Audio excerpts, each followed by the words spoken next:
if your fans want to check out your highlight reel, they can go to theriseutah.com and your YouTube channel, because it's on both. And I've been, like, full disclosure, totally binge watching, like, all of your videos for the last couple days, planning for this. Amazing. So I have a ton of questions just about my own findings, too, that, like, have kind of bubbled over the last couple days. But where else? So you have your YouTube channel. Do you want to tell everybody what's my name on YouTube? They just, find you with your name? It's just Sarah Bertola. That's it. And it's Bertola. Yep. Okay. Perfect. So go to YouTube and look up Sarah. And Sarah's with an H. Yep.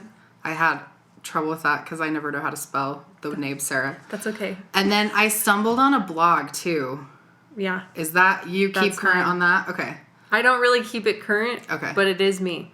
Do you like for people to visit it or no? Is it kind of... Yeah, I mean, I don't really have music on it. Right. But they can visit it. Okay. If it's they more want. of like a personal thing. So I'll let them edit out like whatever you want for that. But if you wanted to talk about your blog, you totally can. Because I found it very sweet. It's okay. Okay. We don't need to talk about it. It is sweet, but it's... It's very sweet. Thank you. Yeah. So your first album, was Transplanted your first album? Yes. And is that your only full album right now? Yes. Okay.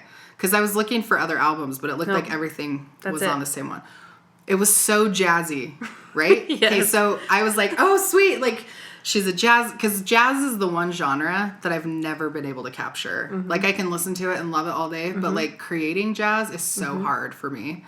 And I was super impressed. So did you start out mostly doing jazz, or was that kind of like a specific for that project? No. So I did start out pretty much just doing jazz. Like, all growing up, I sung, like, whatever. And then I think it was in... No, I know. It was in 7th grade. We were doing, like, a bunch of small acts kind of play. And my teacher was like, I think your voice would go well with jazz music. That's Have you, like, awesome. listened to jazz? And I was like, no. And she had me sing Dream a Little Dream of Me for the show. And I just, like, ever since then, I was like, I love jazz. And I still do. For my personal style, I feel like I want to incorporate more mainstream ideas into it, but I still draw a lot of, like, influences and ideas from jazz background. That's awesome. Do you have, like, a favorite jazz musician?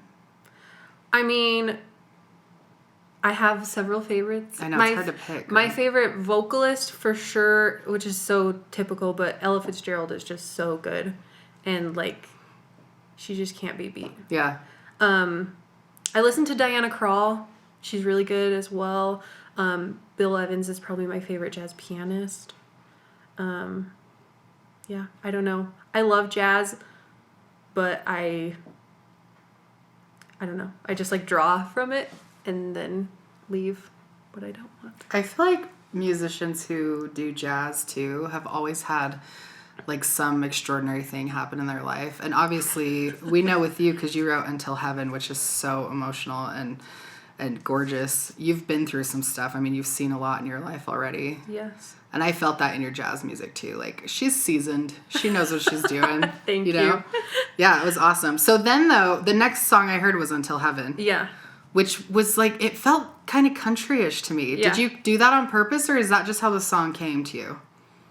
That's just kind of how the song came. Like I said, like, before 7th grade, I pretty much only listened to country. And I still listen to a lot of country. Okay. I love country music, too, which is kind of... I've only found very few people who love jazz and love country. Yeah.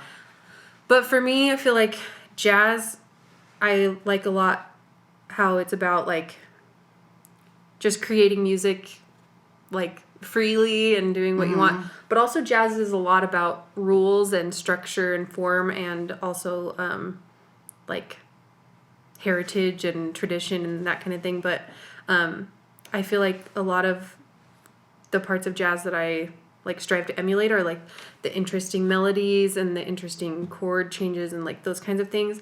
But then with country music, I feel like it's all about storytelling, and it's all about the lyrics and, like, really touching people's hearts with the lyrics.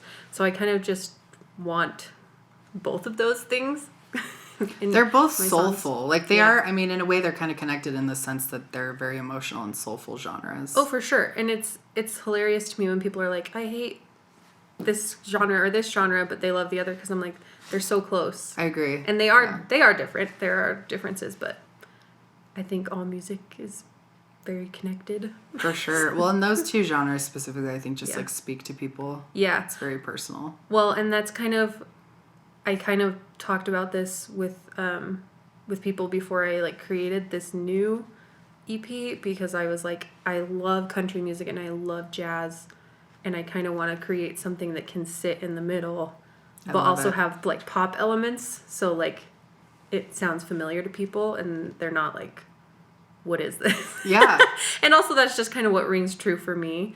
Like I'll sing, if I play my music for jazz people, they'll be like, they'll always be very nice that they like it, but they're always like, oh yeah, and I hear some country. And then if I play it for like country people, funny. they're always like, oh yeah, it's like jazzy. It's a little jazzy. So it's kind oh my gosh, how weird. Yeah, it's kind of cool how Interesting. music is like a reflection of what you listen to and what So you true. hear. Yeah. Just And people notice, I think, what's different too. That's kind of what stands out to people. That's Yeah. that's an interesting like social experiment that Yeah. you should like Yeah. make notes on that. Yes.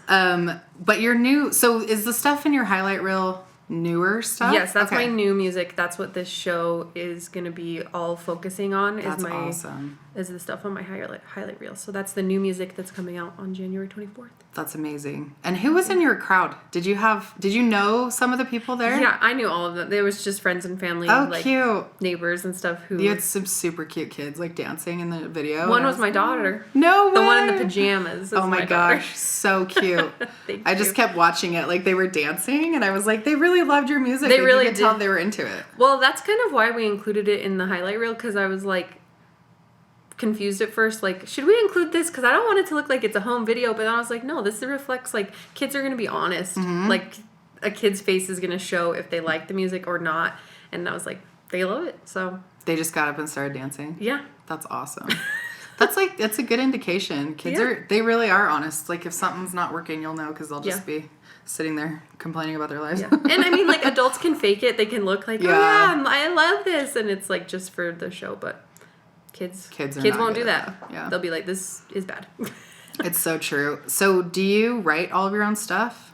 Yeah, so I write I'm not good at like chords or that kind of thing, but I write all the melodies and the lyrics. Okay. So I always have to work with somebody else to like get the chords fleshed out, even though I like kind of know them in my mind, like I can kind of hear them. I can't like play them out. Someday that's like my musical goal is to learn how to play the piano well enough to do that kind of thing. Accompanying is like its own thing though too. Yeah. Like that's like a different art form. Well, not even like accompanying myself. That's like next tier goal. Yeah. But just like being able to figure out the chords by myself and then hand it to a pianist and say, you play it now. Yeah. But yeah, so I worked with Chris Johnson on this project, and he was the head of jazz up at the University of Utah. Oh, awesome. He's a Grammy nominated arranger. Beautiful. That's so Count good Basie to have a Graham and contact stuff. like that. That's Yeah. awesome. He's incredible. So I like gave him my melodies and my lyrics, and he just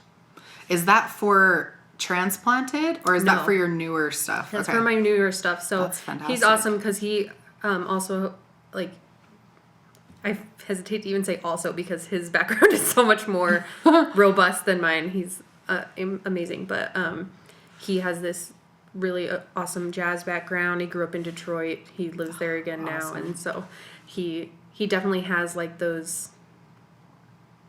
I don't know the word, but he definitely has that background. But then also he's really creative and innovative with making like fresh, relevant sounds. That's for now. important. Yeah. Yeah. I know that's like the main thing I think that like music critics are always talking like it sounds like it's from the early 2000s and I in my head I'm like we're still in the early 2000s. I'm like how is music changing so fast? Yeah. So it's tough to keep up with it, but I think you do a good job. I like that you have different genres. Thank you. I think that speaks to your talent as an artist Thank for you. sure. Yeah. That's very nice of you. I feel like when I think of a song, it kind of comes with a genre in my because like I know there's stuff about songwriting. What's the word? process, the songwriting Yes, process on there. Yeah, let's talk about that. 'Cause So for me, I tend to write the lyrics and the melody kind of simultaneously. I feel like they go hand in hand. And with that, I imagine a lot of the different parts and like kind of a general idea of the chords in my head. And I feel like it just kind of, like I said, it kind of announces itself like this is the genre. And so like with Until Heaven, I was like, I'm hearing this acoustic guitar like picking and I'm hearing this kind of thing. And so like it definitely came a little bit country, but I don't feel the need to force songs into any sort of genre. I don't know. I think that's awesome. They just are what they are, and I feel like that's fine. But yeah, so I usually write I usually write at least one little part. Like for You Are the Song, I wrote the part You Are the Song with the melody. Like it came at the same time. Oh, okay. And then Step to the Left is one of my favorite songs That on the was EP. so fun. Thank Yeah. you. Yeah, at that one I did a little bit differently. One of my best friends, Melanie Shore, she's an incredible pianist, really well known in Utah for accompanying, played for Broadway on tour, and now she actually just moved to New York to musical direct a Broadway show. Oh, good for her. I know, she's incredible. But she had a show and she played Step to the Left, and it didn't have any words or anything, and I texted her after and I was talking to her and I was like, hey, that song was awesome. I really love that. Like, does it have words? And she was like, no, I can't write lyrics. And I was like, I would love to write lyrics for it. Wow. And she was like, okay. And so I asked her, like, do you want it to still be called Step to the Left? And she was like, I don't care. And so I kind of wanted to challenge myself to... Interesting. So it had a title. Yeah. That's awesome. But it wasn't about anything necessarily. It was just like a melody that she had thought of. And Mel has been through a lot of tough things in her life as well. And so I thought it would be the perfect, like, creation for the two of us to work on together, to make it about, like, adjusting to hard things in life and making your way through them and navigating, and not just, like, I wanted to create an image of not just, like, pushing through, but also kind of, like, dancing through, and, like, you can still find joy in hard times. That's amazing. There's a phrase when you say something about, like, when life moves to the left, you choose to go right or something. Yeah. That song was awesome. Because it wasn't a lot of times, like, motivational songs or songs that are inspiring or kind of sad and, like, slower. And I was like, this one's fun. You can get up and dance and really feel, like, motivated. Yeah. Yeah. That's and awesome. I wanted to create something also that you can relate to no matter what you've been through. For sure. Because, like, Mel lost her husband unexpectedly and I lost my daughter. And so, like, those are some pretty heavy topics. Oh, yeah. And they, like, seep into everything that we do. Mm-hmm. And I think it's appropriate to, like, feel that in a lot of different ways. And I wanted to create something where it's lighthearted and it's not too heavy. But, like, if you have experienced that type of, like, deep grief, I feel like you'll catch on to that. Totally. But then if you haven't, you're not going to be like, oh, this is weird. Yeah. I don't relate to this. Well, and I love that because so much that we consider to be art has to be, like, depressing and discouraging. And I think there's so much beauty in just, like, lighthearted fun. It's like, remember how to laugh, remember how to have a good time, smile with your friends, get up and dance. I love that. I think that's the best kind of art. So I appreciated it a lot. That is so nice of you. Yeah, that's, like, one of my main goals with my music is to, like, well, I have several goals, but one of my main ones is to, like, just remind people that they can be happy even with hard things. Because, like, life is so hard and, like, really crazy stuff happens to people. And it's something that I'm really passionate about, is, like, creating a happy life for yourself, like, around those things, because you can't avoid them, but they happen. And so I feel like music is one way to celebrate the good parts of life. And then also just to, like, I don't know, create a common space for everybody where it's like everybody's safe here. I don't know. I think music kind of transcends different things. Yeah, and it does. Can bring people together. And one of my other songs on it is called Everybody's Hurting. And it's just, it's also upbeat and fun. But the message is, like, everybody's dealing with something that you can't see. And like it's meant to be like an anthem of like, we're just all in this together. Like, be patient with people, be loving, be kind, because like everybody's dealing with stuff and you can't always see it. But it's like a really upbeat song that you want to like dance around to. I love that. That's amazing. I feel like your music, and maybe this is just because I'm a woman, but I feel like your music really speaks to women too. I feel like women can kind of just hear your music and be like, yeah, like she's talking to me. I really nice. do. Yeah, I don't know. So far it seemed that a lot of women can relate to it. It's just what came. I wasn't trying to like speak directly to women, but as a woman, it would make sense. But yeah. I just have been trying to share my experience, and I try really hard to be very open and not like hide things in my music. So I think people relate to that because their thoughts or feelings that they've had that they haven't necessarily like said out loud. Mm-hmm. But I think true artistry. Getting in and digging out those ones that no one wants to talk about. Yeah, I think it's important, and I think it gives it a lot less power once you've said it. For sure. You're like, hey, it's there, and it's not in control of me. It's just the thing that we're dealing with. And especially when you say it as an anthem in a song. Yeah. That's amazing. I think it's awesome. I love what you're doing. And you can tell that there's a message in your song too. That it's fun, but it's also purposeful, which I think is Yeah, that was awesome. that was really important to me because like Until Heaven was my most popular song by far for many years, and I loved having it like sharing it with people. But like the message of like infant loss, it's really heavy, you know? Mm-hmm. And like obviously now I've experienced that after losing my own daughter, but like I wanted to be able to have that same impact and share meaningful things in like a different way that doesn't have to be so heavy-handed. Yeah. And just be like, yeah, just kind of what I talked about before, where like you can relate to it as deep as you can, and then if it's more surface level for you, that's fine too. I love it. I think it's great. I hope you'll keep doing that too, because I think people need happy music to listen to. I think so. More than ever now. It's really interesting because a lot of my music friends, like, they write so many more slow songs. Really? Like, they just, yeah, I don't know why, but it's always kind of come more naturally to me to write interesting upbeat songs. I don't know. I mean, I guess I kind of see that. Just people tend to think that if they're going to be real, it somehow has to be like really sad. Yeah. And depressing. And it really doesn't. Like, you can discuss the sad and depressing things in a way that makes people feel lighter. Definitely. Which I think is ultimately the goal when you're trying to relate to somebody what they're going through. Yeah. You want to lighten their burden a little. Yeah. And I think your music does that. Thank you. Yeah. Yeah, that was honestly like my main goal, is to like bring people together and let them know that like we're all going through stuff and we can all get through it together. I love it. Thank you. Keep doing it. It's awesome. So you just said Until Heaven was your most popular song for a long time. Is there like a new song now that's no, more? Not yet. Okay. But I'm optimistic about some of these new ones. Do you have one that's like your personal favorite?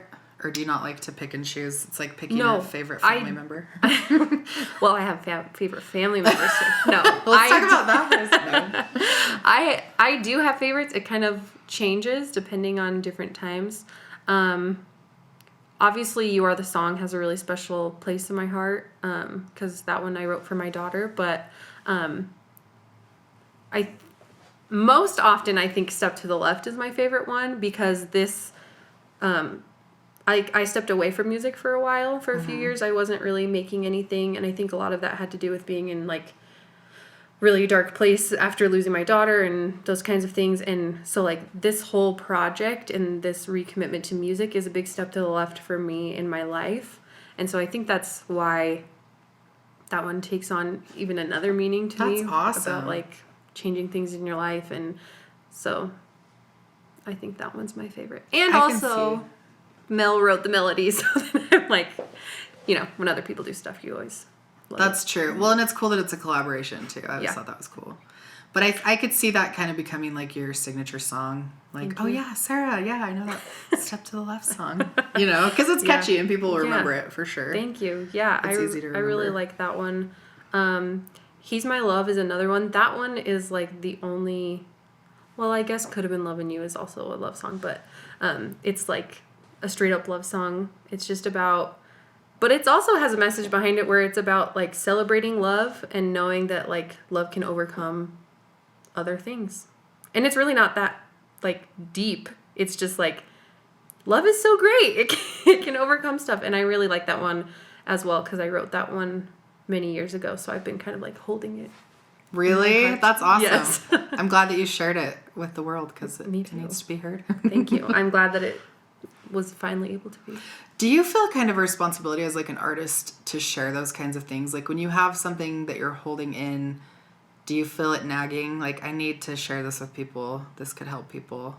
Or do you mostly write just when you feel the urge? I think kind of both. Like I felt that a lot with Alice's song because I just felt a lot of feelings and I had a lot of thoughts about it and I just kind of was thinking about that and I felt like I need to write a song about this. And my friend Mel, who I wrote Step to the Left with, she said that I write songs like I'm making a soup where I just like throw everything in and then just like let it sit for a few days and then all of a sudden I'm like, it's done. Oh, nice. And so it's kind of funny because I don't usually have like just one little part of a song and be like, okay, I'm going to build around this. Like I just kind of let it marinate in my mind. And that's kind of how it was with You Are the Song. Like I was thinking like, this is what I have to say. And I just kind of let it sit. And then I one day had a song. But that one was also really special because I had been thinking about it. And then I had this tune in my head and it was like the entirety of the song. And I got home from school and I was like talking to my husband and I sang it for him and I was like, is this a song? What's happening? And I sang it for my friend and my other friend and they were like, nope, you made that up. And I'm like, okay. So I really feel like that one was just like sent down from heaven. That's Like, amazing. Here you go. But yeah, that one's really special to me. I'm trying to think, with Everybody's Hurting, it was a little bit similar where I was like, I want to write a song that can just like bring people together and kind of help open our eyes to the fact that like a lot of people are struggling. Because I feel really bad when people reach out to me and they're like, I can't imagine what you must be going through with like having lost your daughter and that must be so hard, because I just want to be like, it is really hard. That's true. But like so many people are going through such hard things that can't be seen. And like what I'm struggling with is very public because you can't really keep it private that your 5-month-old daughter passed away. Like people notice. Right. But like there are so many invisible trials that people have. And so I just wanted to like bring attention to the fact that everybody's going through something. But the rest of them were just kind of ideas that I had. That's awesome. I like that you have both because a lot of people say they only write when they're inspired and other people work on it they have to sit down every day and try and write something to keep up on it. And it seems like you have a good knack for both of those things. I've been trying to push myself more to like sit and write even when I like don't feel like it. Good for you. But that's got to be tough. It is tough. I think anybody doing anything, like trying to be productive at all when you're not feeling it, but to try and be creative, I think is a whole other level. So yeah, that's true. That's awesome. Do you play instruments? You said you kind of know chords and stuff. I actually play the euphonium. Okay, walk me through. Start from you and walk me through what that means. So the euphonium, it sounds kind of like a trombone, but it's a valved instrument. Interesting. And it has 3 valves and then a 4th one that you like only sometimes use. So a very similar instrument is the baritone horn. They're kind of interchangeable, but not really. But it all started in 5th grade band. At my school, they have like a raffle system for like the free instruments that are just school issued. And my older sister had a flute, and then my other older sister had a saxophone and an oboe, and they were both renting their instruments, but they never played them. And so my mom was like, I am not renting another instrument. And I was like, please. And she was like, no. And I actually really, really like the sound of the baritone horn. It's a very rich, like lovely sound. And so I was the very last person to get called for the raffle. Oh my gosh, how cool. The only thing left was the baritone horn. And so I was like, okay, let's go for it. And I don't know if it's like bravery or just like lack of self-awareness, but like people all the time would be like, I can't believe you're playing that as a girl. And I was just like, oh. As a girl? How weird. I know girls weren't supposed to play in the horn. like low brass world, it's mostly boys. Because it's not a particularly feminine instrument, but I enjoyed it. And it taught me how to read notes and all that kind of stuff. I took piano before that, but I never really got into it. I think it's because I was having more classical training, like play this piece exactly how it was. And just like the last 2 years, I've been taking piano lessons, trying to learn like chords and that kind of thing. And I feel like it's a lot more fun because there's a lot more like freedom. So I've been learning. I'm very, very basic level on the piano, but hey, I want to not learn. a lot of people can say they play the euphonium. I really so good for you. I sometimes forget, honestly, because I never Really? play it anymore. And people will be like, do you play any instruments? I'm like, no. And then I'm like, yeah, wait. I played the euphonium for 7 years. And then are they like, that's made up? Stop making stuff up. It depends. Sometimes they're like, what? And then if they're music people, they're like, no way. That is hilarious. Do you have it still in your possession? No. Oh, okay. Because it was the school's. Oh, right. So once I graduated, it was like, that's so funny. I don't have one. I like that story. That's Thank you. Little tidbit for the Rise world of fans. Featuring the euphonium. So tell me, so your instrument, you would say, is your voice, your body. So what are your your favorite warm-up techniques, and what can you share with people who are maybe aspiring singers? Here's the truth. I am terrible at warming up. I don't really do it. Really? I do it like a little bit, but I have some vocal exercises that I do just to like dance over the like quote unquote break of my voice, just to try to like wake that up a little bit. But I usually don't really warm up because I feel like for me, it kind of shifts my voice higher a little bit once I am warmed up, and I want to be able to access this part of it. So I'll like create my set list so that like we can get those and use those songs kind of as my warm up. And then we can enjoy this part of my voice. Do you have a favorite key to write in then? That kind of goes... I don't, because I get this all the time from the people that I go write with. They're always like, you write such hard songs. Oh, really? And I don't know why. I don't actively try to, but I always use like such a wide range.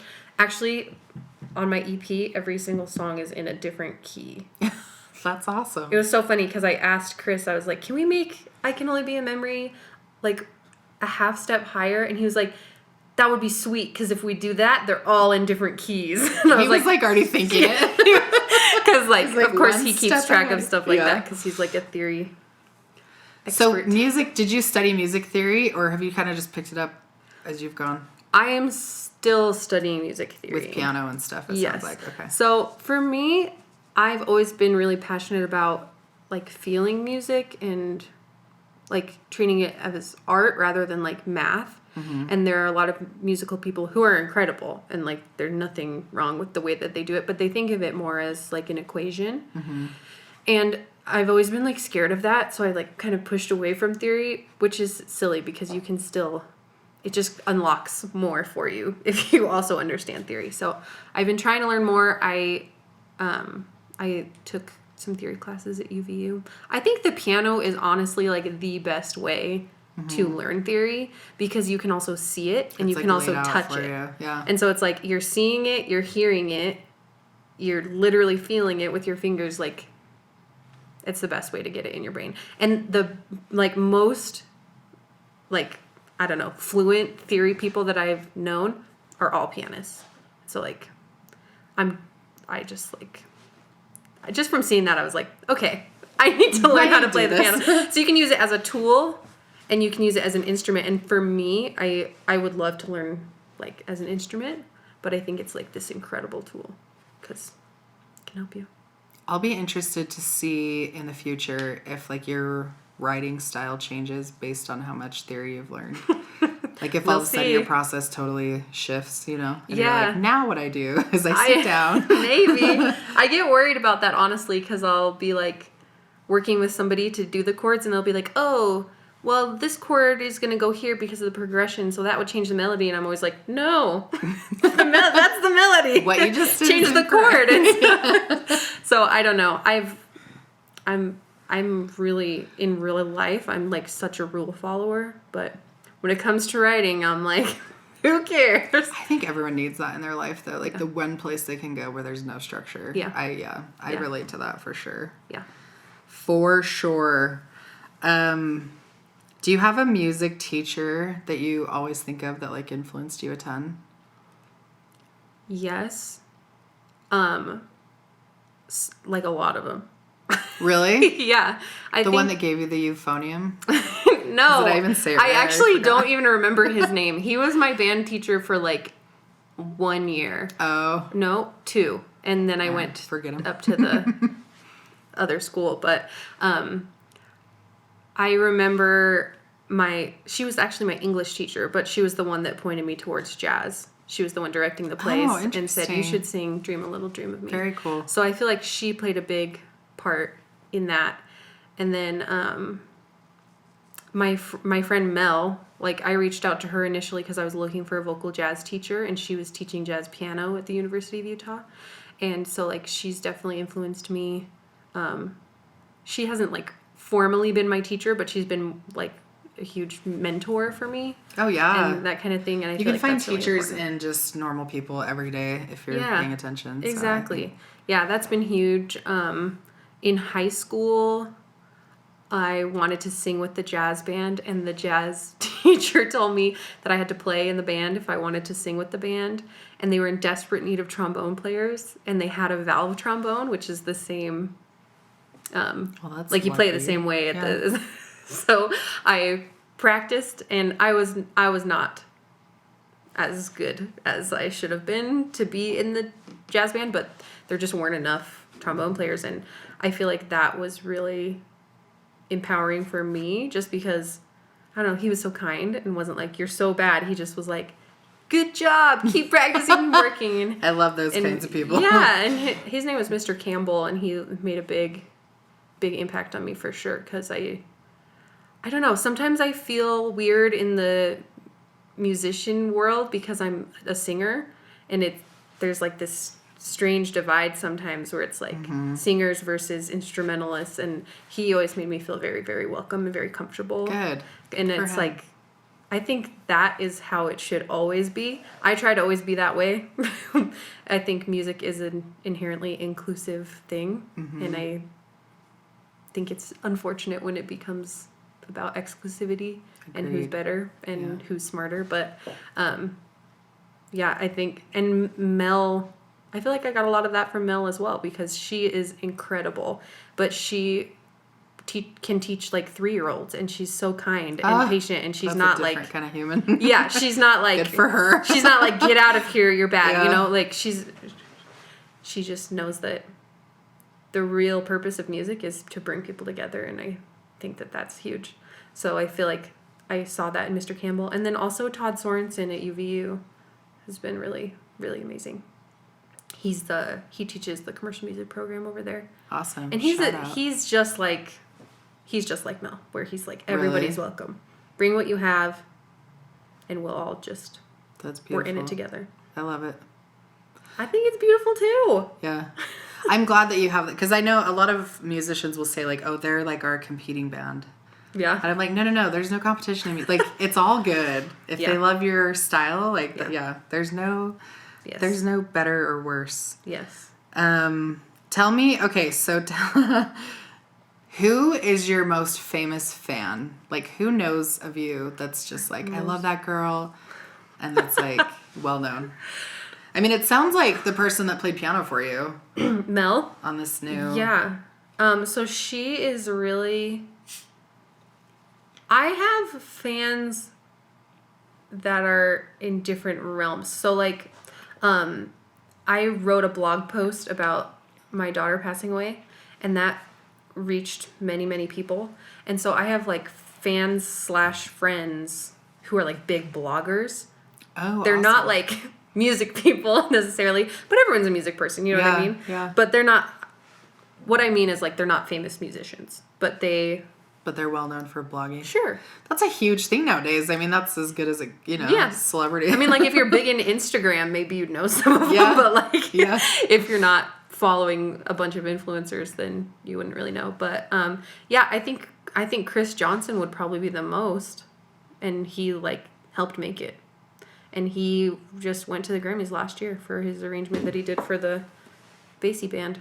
That's awesome. So it's, like, amazing. Also, his girlfriend, Lulu Fall, she's really awesome. She's on Broadway. That's the raddest name ever. Oh, you should see her. I just want to be her friend. She's got bright red hair. Oh, I love her. She's beautiful, beautiful. She was born in Africa and then moved, I don't remember where she moved to, Florida maybe?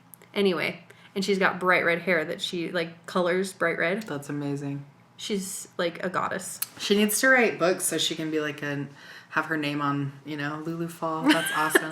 Like, well, I'm sure she'll, like, explode from singing someday. That's awesome. Because she's an incredible singer. Well, and now I should have said girlfriend. They're engaged now. Oh, yay. Congratulations. They're going to totally be listening to your podcast, sitting around. They should be. They're amazing. What's Sarah up to? Let's listen to your podcast. Yeah, and I mean, like, all the players on my EP are big for different things. I can't even remember some of the things that they've done, but, like, my guitar player, his name's Sasha. Can't remember his last name. He's from somewhere. So it's really hard to say. But he, like, played guitar for Common. Oh, wow. He's very good. And he's, like, so kind. That was probably, like, the number one thing that I took away from recording that music. That's cool. Because, like, all of those guys, same kind of thing. Incredibly gifted. They have every right to be like, get out of here, you're not good enough. But they would never do it. Because they're just the inclusive kind of musicians. Exactly. I love it. Yes. Have you ever gone somewhere and been recognized in public by a total random stranger? I have, but not for my music. Really? Yes. Was it for your blog? It was for my blog. Okay. And it was for, well, I guess I have for Until Heaven. Nobody's ever approached me about Until Heaven. Maybe because it's kind of a sensitive thing, but I've gotten messages later like, oh, I saw you at this place and I wanted to say hi, but I didn't know how. And then they'll usually be like, here's a story about my child that I lost. And I try really hard to always engage with people and respond because, like, I know how much my daughter means to me. Mm-hmm. And I, like, get so much joy when people are like, tell me about her. Like, what did she like? What was she like? You know, those kinds of things. And so I try to always do that for them. I think that's a good tip. I have 5 nieces and nephews who have passed away, either like stillbirth or and that's the thing that my sisters will say the most is people have a hard time knowing what to just say anything. They just want to know that their babies are remembered. That's like I think it's important. And I think having that conversation, it doesn't really matter if you say something, if you like word it weird. Yeah. It's all about the gesture. And women know that. Like women know like you're trying to remember my baby and like reach out to me. And I think just say anything, you know, if you see someone that you know that's lost a baby, that's just talk to them. For sure. And like my sister lost her daughter a few years before my daughter passed away. And so I kind of got to be in that awkward spot first where I was trying to say the right thing and I knew I was saying something wrong and I'm fumbling over my words trying my best to fix it. And then once my own daughter passed away, I realized that like I don't really care. Like you can see people's intentions. Right. And I'm like, they care about Alice and they're trying. Right. And it doesn't really matter that they said that weird thing. And you can't really say the wrong thing. Yeah. Just say anything. Yeah. I agree. Yeah. And plus I remember when I was trying to say the right thing. Well, that's good that you can sympathize because I know people do. They get nervous. They don't want to offend anybody. And it's talking about sensitive stuff is tough, man. And everybody's different. And I always my approach in life has always been to just try. Like when I want to approach other people about things I'm unfamiliar with, I try to just talk. And I always try to just create a place where it's safe. And I'll even say, like, I don't really know much about this. And so if I say something weird or bad, like, please let me know. Yeah. I'm not going to be offended. I just want to improve. Right. And they're always so nice and open to that because, like, I think that's kind of the world that many of us are striving for. Totally. With, like, more understanding and more openness. So I think people are always really receptive. Yeah, I agree. I like it. Okay, so you've been recognized. That's cool. I was excited to ask you that question. Because if I saw you now, I would totally know. Like, I would be like, that's Sarah Bertola from the videos I've been, like, binge watching. And I was reading your blog. Anyway, so I was like, I wonder if other people have had that experience where they just, like, watched all your videos in one night and then they're, like, a fan overnight. Yes. I get messages like that. They're like, I just read everything you've ever posted. I'm like, oh my gosh. I know everything about you. You need a nap. I love it. I think it's awesome. Where was your biggest crowd you've ever played for? My biggest crowd I've ever played for. The biggest crowd, as far as like, I'm having a concert, probably just like 100 people, but I sang with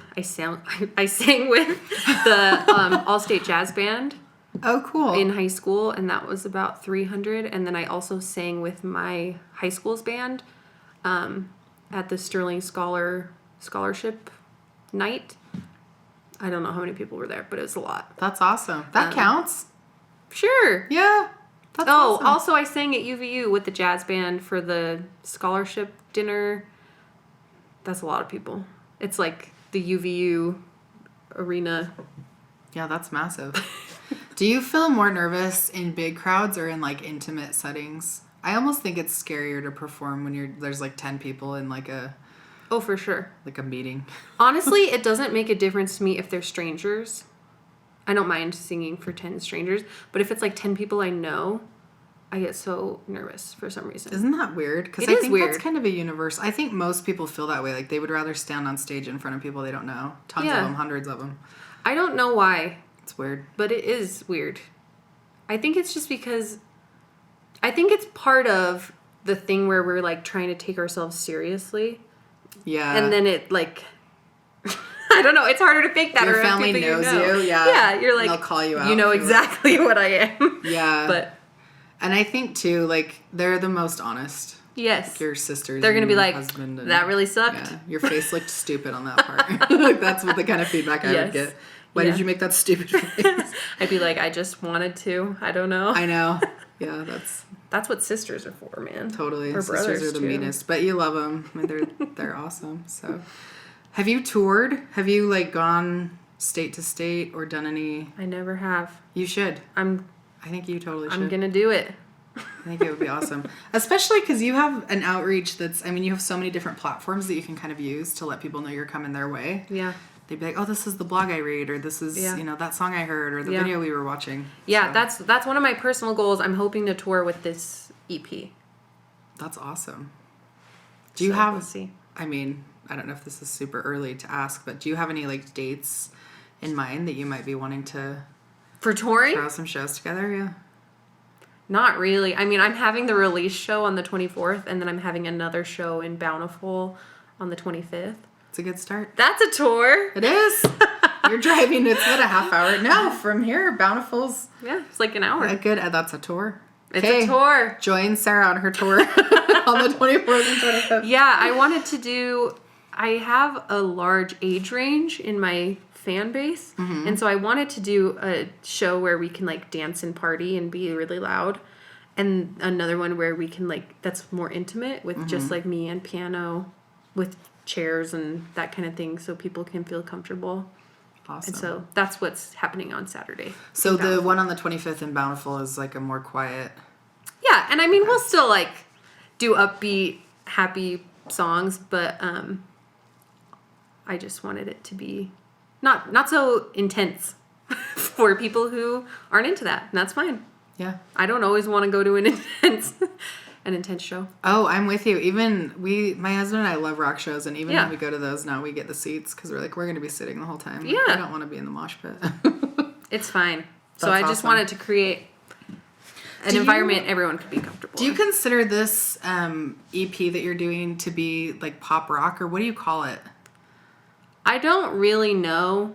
Okay. I've kind of struggled to put a name on it. Because it could be a number of genres. Yes.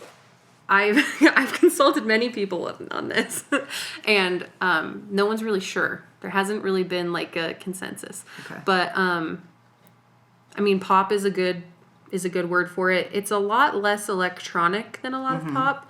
All the instruments are live, like the strings, which I love. They're real. Yeah. They're real strings. I don't like everything is real. I don't know. The drums are real. The bass is real. Like, and I don't mean to say like other things are fake, but they're just not electronic. They're fake. Just kidding. They're not electronic instruments. They are just. They were recorded in a studio, and they.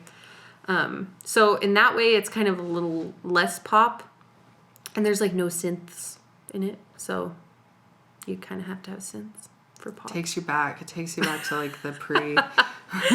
Yes. We're going back for like an 80s show. Yeah, but like we were talking about earlier, like there's definitely some jazz, there's definitely some country, but I don't really know. I mean, like Motown is something a lot of people have said, and I think for sure one of the songs is Motown, and it was recorded in Detroit, so it has to be Motown. It has to be Motown. Yeah, and then like rhythm and blues is another one people have said, but like I don't know. I'm not really that worried about it. Yeah, I don't think you need to be. I'm just interested to see what you say because I was trying to figure it out myself. Yeah, but I think as long as like if you're not wanting screamo, but you're into other genres, then your show's for everyone. That's kind of what I wanted. I don't picture you doing any screamo, though. I guess I can't say. No. I mean, Could Have Been Loving You is as, like, intense rock as it gets, and that's just because the guitar's like... Yeah. Well, and you So it's have like, some hardcore vocals in that song, too, so... Thank you. Yeah, you go all out on that one. That's I like it. nice. Have you done any, like, TV or radio appearances? Yeah. So I have not... I don't think I've done any radio appearances. FM 100.3 plays Until Heaven every Sunday.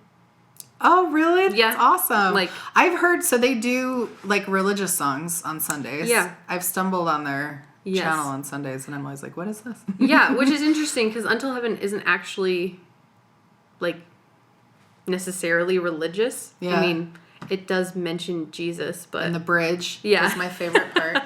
Thank you. I love the bridge in that song. Thank you so much. Yeah. But I didn't want it to be like hyper religious because like I said before, I'm really passionate about making it inclusive. Right. So I didn't want anybody to listen to it and be like, no.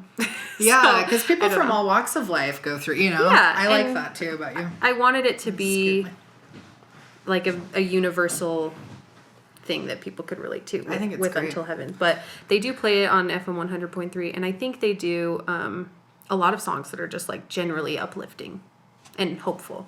So, but yeah, they definitely do religious songs too. And it's funny because I had no idea that they were playing it or that they were going to play it. And then my like dad's friend from work texted him and was like, "Is this your daughter on the radio?" And like that's how we found out my music was on FM 100.3. So do you know what, like, who got a hold of your song? How did that work? I don't know. I don't know. I seriously have no clue. But I can tell you that they pulled the audio from YouTube. And I know that they did. Really? Because, that seems sketchy. Right? FM 100. I know that they did because at the very end you can hear crickets. And that's only on the music video. No way. It's not on like the MP3 you'd buy on iTunes, and it's not on Spotify. I'm seriously going to spend this Sunday listening for your song to come on to hear the crickets and be like, those. It's at the very end. And you got to know to listen for it. But okay, so everyone, let's do like a collective Sunday. I remember listening because I was like, there's got to be a difference because I was curious where they got it from. And so I listened to the video on YouTube to like try to figure out if there were any differentiators. And I was like, those crickets, that's the only one. That's so crazy. So they never even reached out to like let you know they were going to play your music. They just started playing it? But like ASCAP and BMI, those kinds of things, like they'll sample radio stations to like try to get royalties. They don't listen all the time, but they'll like poke their heads in once in a while. So that makes sense. It's perfectly legal. It's just kind of weird. Who did you publish your Transplanted album with? So I just did that all through CD Baby. Yeah. Which is like super user friendly. It's a lot easier now even because that's what I did this EP through as well. That's awesome. It's a good way to get started. Yeah, it's Check great. out CD Baby if you have it. They're great. So you retain all the rights, though, right? In that case? Mm-hmm. So you would think FM 100 would need to get in touch with you and let you know they're using your music. They don't. I did a whole project on this about copyright laws. How weird. Because it was strange to me that they don't have to, but they really don't. Well, actually, there's like some conflicting information out there. Like, yes, they do. No, they don't. But it's like, these are both from the U.S. government. How weird. So it's weird, but that is weird. I'm not too worried about it. I just want people to hear it, so whatever. Well, I mean, it's not like it's a bad thing for you, but it would just be nice weird to know like where your song's being played, you know? Just let me know. Just send me a letter like, right. We're going to play your song. Isn't that exciting? Yeah. But no. Interesting. Well, so you might have heard Sarah's song on the FM 100 Sunday. What do they call Soft it? Sunday sounds. Yeah. Yeah. Cool. FM 100. 0.3. Are we doing like a little commercial for them? So nice of us. That's hilarious. I know, we're so sweet. Okay, were you born in Utah? Yes. So I was born here, and then when I was, how old? 6, 7, I moved to Massachusetts. Okay. I lived there till I was 15. So all these stories about your instruments and your junior high stuff, that's all Massachusetts. Yeah. So like there's like a break because I stopped playing when I moved to Utah because I was like, I'm just going to sneak out the back door. And then because I was like, no one's going to know that I play this, so it's going to be fine. And then the next year I approached the teacher about singing with the jazz band, and he's like, you got to be in the bands if you want to sing with so the that band. was in Utah. So that happened in Utah. That makes sense. That was my pull back High to school. the... Okay. But I was really lucky. I went to Woods Cross High School, which is like, they have an awesome music program. Oh, good. So I was blessed. I landed in a good place. And a really amazing choir program, too. So I was in madrigals and all that. Awesome. So I like music like that, too. I just like music. It's a good thing. It all has value, I think. I think music is like food for the ears and the brain. And Oh, it's yeah. like, it's all good. Yeah. You know? Why discriminate against good ear food? Seriously. And like, I truly, truly believe that like every category of music has like something great to give. Yeah. And like maybe that doesn't speak to you, and that's okay. But like, I don't know, even in just like a studious way, I'll like listen to different kinds. Really? Yeah. So even like, I'm trying to think what the most like bizarre, I don't know. I don't get a lot out of rap, I'll be honest. Mostly because I don't understand what they're saying. It depends on the rap for me. Yeah. I think like Hamilton was like my gateway rap Oh, really? listening That's thing. awesome. Because like I never appreciated rap, and I even still believed then like I'm sure there's something good. It's not for me. And Yeah. that's fine. But like once I listened to Hamilton, I was like, okay, maybe I can do rap. And so now I've like listened to a little more like. Have you ever listened to NF? No. Okay, check him out because I love, and I'm not, like, I really don't listen to rap music. I just don't get it. But his stuff's awesome. And you can understand it. He's very clear. You know what the songs are about. He's awesome. Check him out, NF. That's one of my most frequent compliments about my performances is that you can always understand what I'm saying. It's so good when a singer enunciates. There's songs I've known since the 80s that, like, I don't know what they're saying. See, I've and never figured like singers give me a hard time because they're like, oh, it's a kind of like an aggressive, like the way you're pronouncing things is kind of aggressive. You're like, and good. I know that I get Thank that you. from my country background. And it's not really an accent, but I guess it's kind of like an accent, but yeah. Well, it's so a I'm like, style, well, yeah. whatever. You don't like it, I like it. That's fine. I think people like to know what you're at least saying. Yeah. Like, just make it clear enough that Yeah. the singers can, like, listeners can sing along, I think. Yes. So. I think it's good to know what you're listening to.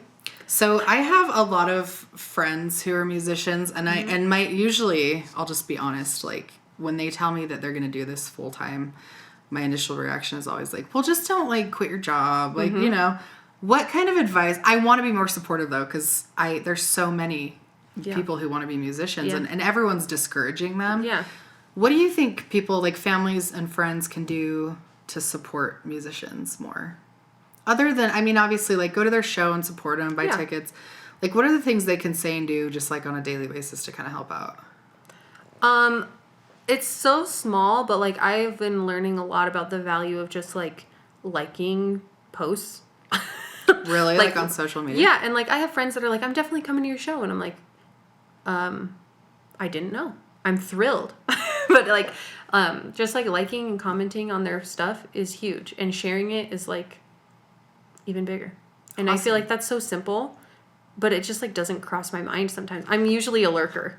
I read stuff and then I keep scrolling. Mm-hmm. I don't really take the time to like, I will like that or comment. And I've been actively trying to like do that more. I think it was Brene Brown posted on Instagram recently and was like, your likes and comments are something you can give that costs you nothing. Like, I like that. You should give that more because it means a lot to other people. And I really took that to heart because I was like, I can comment on more people's stuff because like it's not that I don't like it, I just don't think about it. But like, I don't know, as far as in real life supporting, not social media is real life in a way, but as far as like real life stuff, like I don't know, just like be nice about it, I guess. One thing, people act like it's a stage, like it's a phase in your life that you'll grow out of. Yeah. It's like, maybe it is, but that's okay. Just pretend like it's not. And then when it's over. It's the same thing though, like when you're, like my little brother would tell me like, I want to be an accountant. And I was like, no, you're not. Like, it just wasn't his personality. Yeah. And now he is. And that's his, and it's like, you never know what someone's, maybe they really will stick with it and do it full time. That's something I feel passionate about, is supporting other people in like their endeavors, whatever they may be, even if they're like a terrible idea. I don't know. I'm never the friend to be like, reality check. No, I'm the friend to be like, go for it. And then when it's over, I'm like, do the next thing. Yeah, but that's good. I think we need more. I think that's big. My husband has been so awesome and so supportive because he's not musical at all. Really? Which is like an outrage to a lot of musical people. They're like, I would never marry a non-musician. My husband is an engineer, and so he's like, as I don't know, I meet a lot of like saxophone players or pianists that are engineers, but like never a singer, right? Yeah. That's so it's funny. The technically minded people. But when we were first married, it was really hard for him to like wrap his mind around. And I think it was actually after our daughter died that he kind of realized like, oh, she needs this. Like, this is like part of her. Like, yeah. And I kind of tried to go away from music, like I said, for a little while, but it just left like a huge hole in my like soul. I was like, oh, why am I unhappy? And I'm like, oh, I need music. And so like, I don't know, there are a lot of actors, like singers, songwriters who have said really publicly, like, if you can live without music, do something else. But there are people who like, we literally can't survive without it. And I think like Mark Hamill posted recently about that too. Like, I've told countless aspiring actors, like, if at all possible, do something else. But if your heart says, then it says. And it always makes me think of Moana, which is so cheesy, but I'm like, it calls me. Oh my gosh, I love it. And the call isn't out there at all. I'm glad you said that first, because I was going to say it reminded me of Sister Act 2. I don't even know what that is. She tells one of her students, like, if the first thing you think of when you wake up is singing, then you're a singer. Yeah. It's like, anyway. It's kind of true, though. Like, I don't know. If you can be happy doing something else, then you should. And you can also do music, but like... Yeah, it can always be a hobby if it's like something you love, but you're not... Yeah. Because like, this is the life of a singer. You message your friends on Facebook endlessly being like, come to my show. You make these posts that you know some people are like rolling their eyes at. But I've found that a lot more people are supportive than you would think. Good. Like, the people that I've reached out to have been very, very kind. That's awesome. Which is like... phenomenal. I'm like, yes, humanity. Plus, I think it's like music is something that you can offer people that everyone loves, right? Like, and if it's not their thing, then they just heard it once and no big deal. Yeah. But it's not like you're offending anyone by saying like, enjoy the music. Yeah. And it's interesting because like I get messages from people like, oh, I joined this company and I'm like representing them and I'm selling these things. And I'm like, good for you. You're trying that, right? But with music, like I feel like it's different because I'm like, this is something that I created from nothing, that I've like poured my whole heart and soul into. Like, please, just like a genuine piece of you. Yeah. That you're giving to people. Yeah. Yeah. So it's very vulnerable.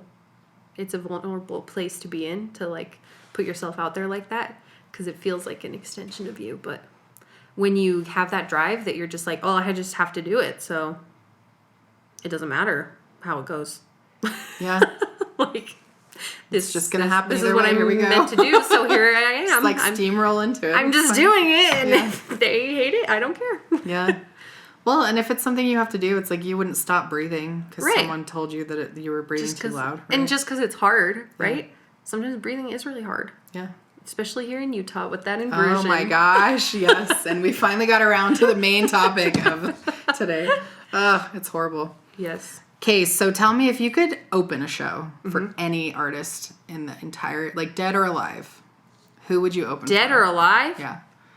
Let's do your alive one first. Wow, you just opened a lot of. If it's easier, a live artist. Well, I feel like it's different if I'm opening for them or like singing with them. Oh, interesting. 'Cause, like, okay. Just tell me what like your dream. Okay, either you're opening or doing. If I was gonna open for someone, I think Maroon 5 would be a really good fit. Oh, cool. I would like to open for them because they're kind of a multi-genre. Oh yeah, they sneak jazzy stuff in all the time, and their main keyboard player is PJ Morton. He's so good. He has like his own artist career on the side. It's not as like well known as Maroon 5, but it's crazy good. He's like a genius, and he's an amazing singer. Oh, that's awesome. Secret See, singer. I didn't even know that. I know. That's cool. I learned about him just a few years ago, and he's phenomenal. But so that's probably who I'd open for if I have to like pick someone. 5. Okay. Pick someone today to open for. Someone to like sing with. I would say like, I don't even know. Lots of people. I feel like it's not okay to love Michael Jackson anymore, but I still do. I love his music. That's not socially acceptable. I know, like I'm not allowed to say that I am inspired by his music, but that's hilarious. Okay, so let's give your fans your ultimate message. What's like your artist message? My artist message? Yeah, what's like the main thing you want people to take away from the Sarah Bertola experience?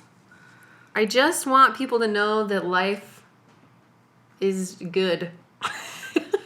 And good even though sometimes it's like so bad, but like there are so many good things, and like there's so much strength in connecting with people and sharing, and like vulnerability is huge, and like that invites so much connection. That's not really very succinct, but I like it. People are going to relate. That's how I feel, and that's what I want to share. Okay, this has been an awesome chat with Sarah. Thank you for coming so far and riding the train and breathing the horrible air. No problem. Getting stuck in foreign traffic. Okay, we'll see you next time then. And I'm excited. So the show's on the 24th. Yep. And if you want to check her out in Bountiful, it's on the 25th. Yep. Are you announcing? Go to theriseutah.com, or do you have a site they can go to? Not yet. Okay. I probably will by the time this is out, but I don't have it yet. Just Google her. You'll find it. Instagram, whatever you want.